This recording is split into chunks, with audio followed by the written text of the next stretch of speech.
Assalamualaikum warahmatullahi wabarakatuh. Bismillahirrahmanirrahim. Alhamdulillahi rabbil alamin. Allahumma sholli ala sayyidina Muhammadin wa ala ali sayyidina Muhammad. Pada pertemuan ini kita akan membahas dengan tema benci kitab Ihya, ditegur Nabi lewat mimpi. Sebelum kita mulai pembahasan ini, bagi yang belum subscribe silakan subscribe dahulu, dan yang belum tekan tombol lonceng notifikasi silakan tekan tombol lonceng, dan jangan lupa share dan like. Siapa yang tidak kenal dengan kitab Ihya Ulumuddin, kitab fenomenal karya Hujjatul Islam Imam Al-Ghazali ini sangat dikenal di seantero negeri, di seluruh dunia dan di Nusantara.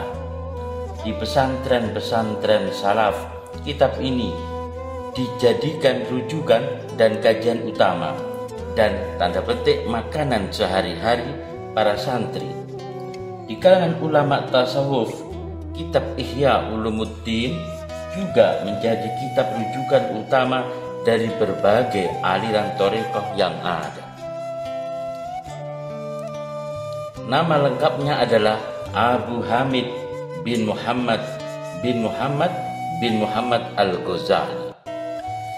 Nama Al-Ghazali sendiri dinisbahkan kepada keluarganya yang bekerja sebagai peminta wol, yang mana dalam bahasa Arab disebut Al-Ghazali. Imam Al-Ghazali adalah penulis kitab yang sangat produktif dalam beberapa disiplin ilmu seperti ilmu mantik, usul fikih dan filsafat, serta kajian-kajian keislaman lainnya. Namun karya monumentalnya adalah kitab Ihya Ulumuddin yang membahas tentang ilmu tasawuf, berisikan tentang ayat-ayat Al-Quran, hadis-hadis, dan wejangan atau nasihat-nasihat para ulama dalam mendekatkan diri kepada Allah Subhanahu wa Ta'ala. Namun, ada sebagian kelompok yang mengingkari dan menentang kitab Ihya ini dengan mengatakan bahwa di dalam kitab Ihya ini banyak sekali hadis-hadis dhaif. Padahal jumhur ulama sepakat bahwa hadis dhaif masih dapat digunakan untuk sebagai dalil, khususnya yang berkaitan dengan fadailul amal atau keutamaan amal beribadah. Salah satunya adalah Syekh Ali bin Harzahim Al-Maghribi yang dikenal dengan nama Ibnu Harzahim, adalah seorang ulama besar di Maroko yang hidup sezaman dengan Imam Abul Hasan As-Sadzili. Imam Ibnu Harzahim ini awalnya sangat membenci kitab Ihya Ulumuddin karya Imam Al-Ghazali. Pada puncak kebenciannya, beliau pernah memerintahkan semua penduduk untuk mengumpulkan kitab Ihya Ulumuddin yang dimiliki oleh para penduduk untuk dibakar di depan Masjid Jami' setelah sholat Jumat. Pada suatu hari, Abul Hasan Ali bin Harzahim tampak sibuk. Lelaki tawadhu bertubuh kekar itu mundar-mandir di depan tempat tinggalnya. Perasaan ganjil menyergapnya. Air mukanya tidak tenang, napasnya tidak teratur. Sesekali ia memegang janggutnya yang mulai memutih. Sudah 3 hari ini ia dirundung kekalutan. Sebabnya ia mendapati bahwa di dalam kitab Ihya Ulumuddin karya Imam Al-Ghazali yang berdasarkan telaah dan penelitiannya ternyata menurutnya penuh dengan hadis dhaif dan tidak begitu kuat keaslian sanad dan matanya. Kekalutan itu mendorongnya pada sebuah keputusan untuk memusnahkan salinan kitab Ihya yang dimiliki oleh penduduk di sekitarnya.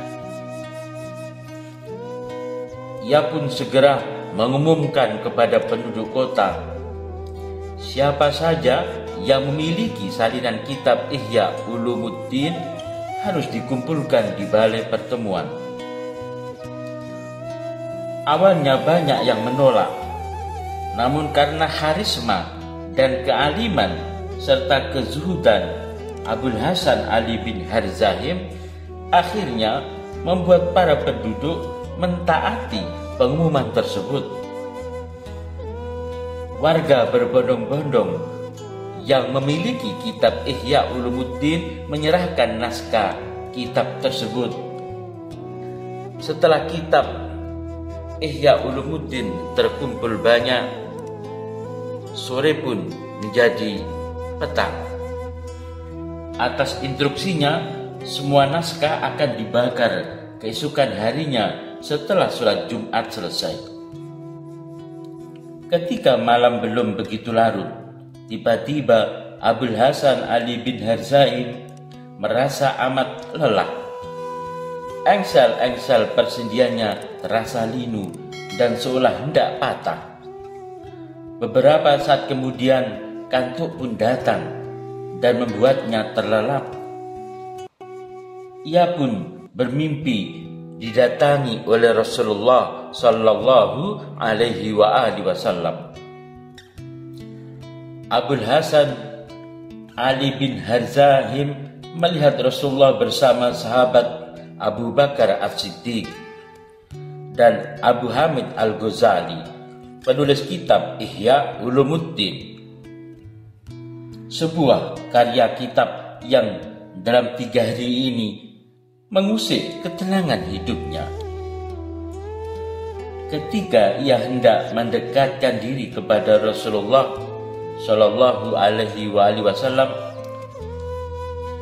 dalam mimpinya Imam Al-Ghazali segera berkata, "Ya Rasulullah, orang ini Abul Hasan Ali bin Harzahim sangat membenci dan memusuhiku.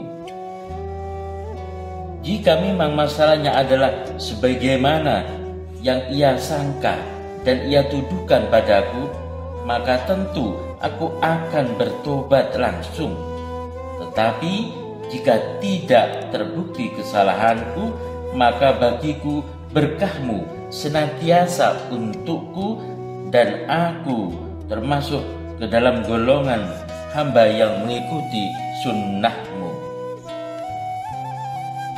Mendengar ucapan Imam Al-Ghazali, lalu Nabi Muhammad Sallallahu Alaihi Wasallam segera mengambil kitab Ihya Ulumuddin, lalu membukanya halaman demi halaman.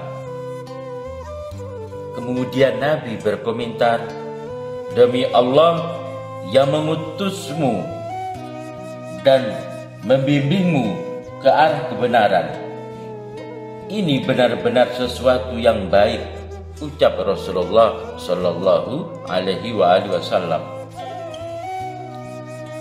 Saat itu juga turun perintah kepada Nabi Muhammad Sallallahu Alaihi Wasallam untuk membuka baju Abul Hasan Ali bin Harzahim dan menghukumnya dengan cambukan karena telah menfitnah dan menuduh kepada Imam Al-Ghazali. Lalu hukuman cambuk pun dilaksanakan. Pada cambukan kelima, sahabat Abu Bakar As-Siddiq menginterupsi Rasulullah. Ia membelanya karena tidak tega melihat Abul Hasan Ali bin Harzahim. Ia pun berkata, "Demi Allah ya Rasulullah, Abul Hasan Ali bin Harzahim adalah orang yang telah menjaga hadis dan sunnahmu. Ia menyangka ada penyelewengan yang menimpa hadismu. Sayangnya, prasangkanya adalah salah. Ia adalah hamba yang mulia, ucap Abu Bakar As-Siddiq. Lalu cambukan dihentikan, hukumannya diakhiri, dan saat itu pula Abul Hasan Ali bin Harzahim terjaga. Ia merasakan nyeri yang sangat di dada bagian kiri. Tidak ada bekas cambukan, tetapi rasa sakitnya cukup terasa dan sangat lama. Kelak rasa sakit itu hilang ketika suatu malam ia bermimpi kembali bertemu dengan Rasulullah Shallallahu Alaihi Wasallam yang mengusap-usap punggungnya bekas cambukan tersebut.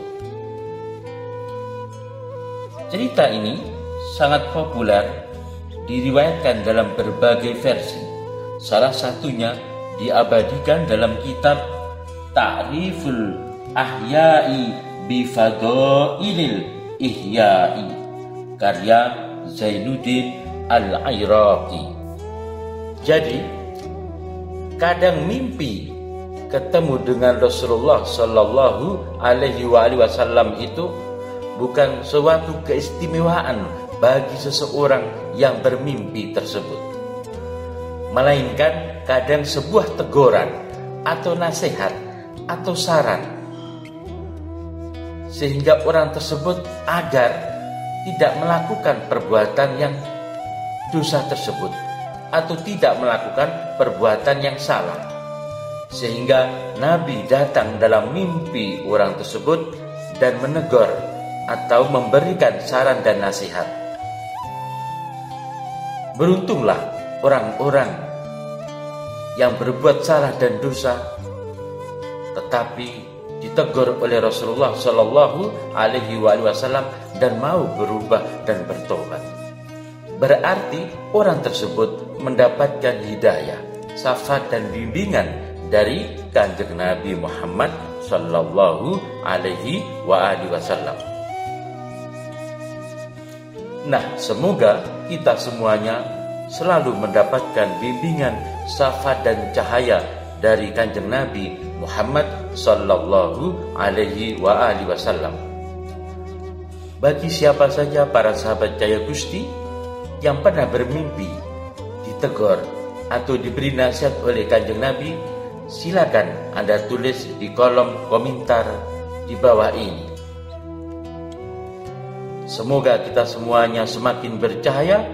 Wassalamualaikum warahmatullahi wabarakatuh.